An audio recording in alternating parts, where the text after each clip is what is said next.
প্রিয় ছাত্রছাত্রীরা, উচ্চ মাধ্যমিক ভূগোল সাজেশনের দ্বিতীয় পর্ব নিয়ে চলে এলাম। প্রথম পর্বে আমরা আলোচনা করেছিলাম প্রথম প্রশ্ন ও দ্বিতীয় প্রশ্ন কী কী চ্যাপ্টার থেকে আসবে এবং সেখান থেকে কোন কোন প্রশ্ন আসতে পারে। আজ তোমাদের সামনে তুলে ধরব তৃতীয়, চতুর্থ ও পঞ্চম প্রশ্ন। এগুলি কোন কোন চ্যাপ্টার থেকে আসে এবং কী কী প্রশ্ন 2025-এর জন্য গুরুত্বপূর্ণ। চলো শুরু করা যাক। আমরা তৃতীয় প্রশ্নে চলে যাই। তৃতীয় প্রশ্নের সবথেকে বড় দিক হলো এর কোনো বিকল্প থাকবে না। এটা খুব গুরুত্বপূর্ণ। কোন কোন চ্যাপ্টার থেকে আসে? বিভিন্ন ধরনের অর্থনৈতিক ক্রিয়াকলাপ ও কৃষিকার্য এই চ্যাপ্টার থেকে আসবে। এবার কি এখান থেকে গুরুত্বপূর্ণ প্রশ্নগুলি কি কি আছে? নীল বিপ্লব কাকে বলে? এর দুটি সুফল ও দুটি করে কুফল উল্লেখ করো। শস্য সমন্বয় বলতে কী বোঝো? শস্য সমন্বয় শব্দটি কে প্রয়োগ করেন? এটি গুরুত্বপূর্ণ। আর্দ্র কৃষি কাকে বলে?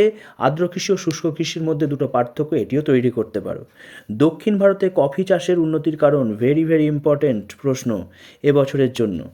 এরপরে কি হচ্ছে? শ্বেত বিপ্লব বা অপারেশন ফ্লাড কি? এটি ভালো করে করবে। প্রাথমিক এবং দ্বিতীয় অর্থাৎ প্রাইমারি এবং সেকেন্ডারি ইকোনমিক অ্যাক্টিভিটির মধ্যে দুটি করে পার্থক্য, বৈশিষ্ট্য যাই বলো না কেন রেডি করো। ভূমধ্যসাগরীয় জলবায়ুকে ফলের ঝুড়ি বলা হয় কেন? একটু ভালো করে করবে, 2 মার্ক বা 3 মার্কের জন্য। ব্যাপক কৃষিকে রপ্তানি ভিত্তিক কৃষি বলা হয় কেন? এটিও খুব গুরুত্বপূর্ণ প্রশ্ন। খুব গুরুত্বপূর্ণ প্রশ্ন আরেকটি, ডাল চাষের 3টি সমস্যা। ডাল চাষের 3টি সমস্যা উল্লেখ করো। এটি খুব গুরুত্বপূর্ণ প্রশ্ন। এরপর নিবিড় কৃষিতে মাথাপিছু উৎপাদন কেন? যেমন বললাম ব্যাপক কৃষিকে রপ্তানিভিত্তিক কৃষি বলা হয় কেন, ঠিক একই রকমের প্রশ্ন নিবিড় কৃষিতে মাথাপিছু উৎপাদন কম হয় কেন? এই দুটি প্রশ্নকে গুছিয়ে করবে। সবুজ বিপ্লব এবছরে বারংবার এসেছে, তাই সবুজ বিপ্লব কাকে বলে? এর উপাদানগুলি কী কী? এর 3টি করে সুফল ও কুফল অর্থাৎ সবুজ বিপ্লবের গুরুত্ব এবং অসুবিধা, এই প্রশ্নগুলি এবছরের জন্য রেডি করতে হবে। ছোট 2 নম্বরের প্রশ্ন হিসাবে মিশ্র কৃষি কাকে বলে? 2 মার্কের জন্য করতে পারো। স্বর্গের শিশির কাকে বলে? 2 মার্কের জন্য করতে পারো। মিলেট কাকে বলে? নিবিড় কৃষি ও ব্যাপক কৃষির মধ্যে 3টি পার্থক্য।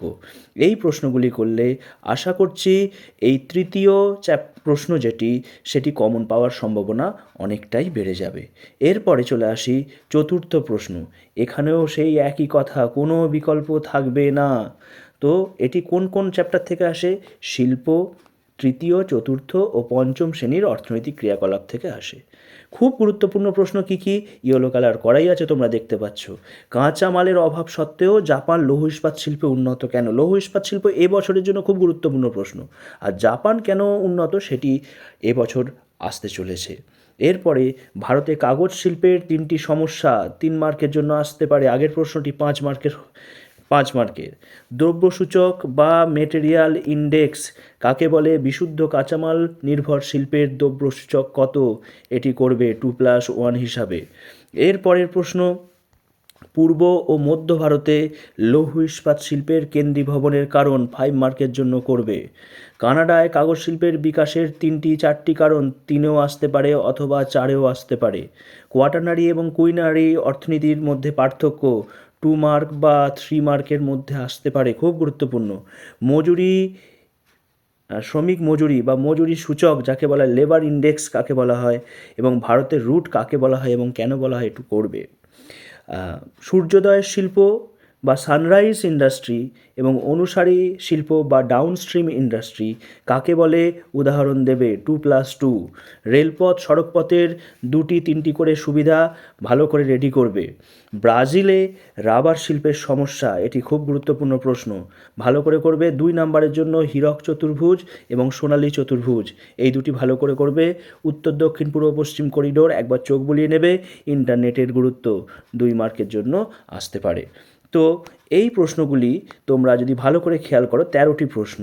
তো আশা করছি চতুর্থ প্রশ্ন যেটি আসে, যার কোনো বিকল্প থাকবে না, আশা করছি এগুলি থেকেই তোমরা পেয়ে যাবে।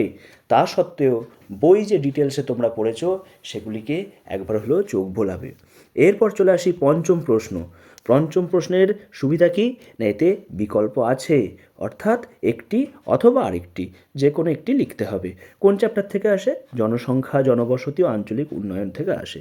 এখানে প্রথম প্রশ্নটি খুব গুরুত্বপূর্ণ। জনঘনত্ব মানুষ জমির অনুপাতের মধ্যে পার্থক্য বারংবার আসছে। কাম্য জনসংখ্যা ও তার বৈশিষ্ট্য বারংবার টেস্ট পেপারে এসেছে।